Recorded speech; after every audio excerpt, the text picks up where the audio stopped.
Life is stressful right now. I mean, just ask your brain every time it wakes you up at 3 a.m. to stare into the darkness and ponder every unanswered question in your life. We need a little break nowadays. Just ask the people from Nike. All the corporate people in Beaverton and at their offices around the world are wrapping up a mental health week off from work.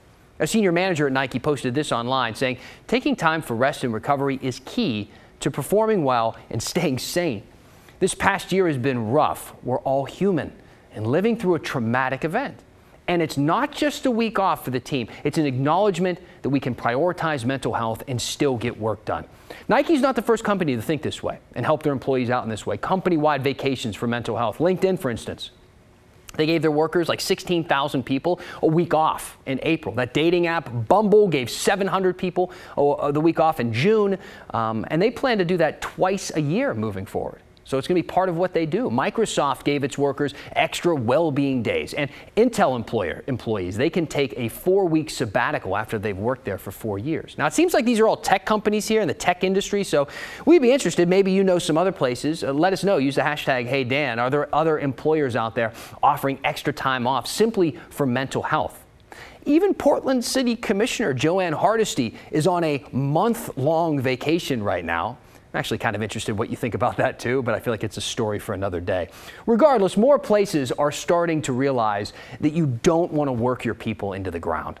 In 2019, the World Health Organization formally recognized workplace burnout as a thing, actually calling it a work hazard that could lead to illness. So Nike decided to jump in, or just do it.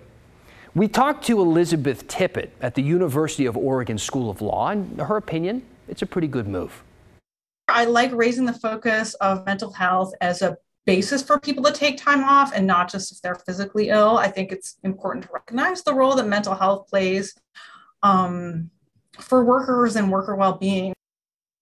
So me personally, I'm glad Nike's doing it. I'm sure you are too. It's hard to argue against this. It does set a good example. There's plenty of evidence that shows a happy employee, a happy person. It makes a better employee, a better person, regardless of whether they sit behind a corporate desk or stand behind the checkout counter, which is why we were kind of surprised to learn that this mental health week off was limited to the corporate folks. In fact, we feel a little bit bad because it appears that we broke the news to a few of the employees at the Nike store when we called to ask them about their week off. They told us, they said, what week off? They didn't know anything about Nike employees getting a week off for Mental Health Week. And these are the people that have worked there in the store with the public throughout the pandemic, making a lot less money, I might add, than the corporate people at the corporate headquarters. It also is the Nike production workers, the people in the factories that are working long hours and physically demanding jobs. No mental health week for them either.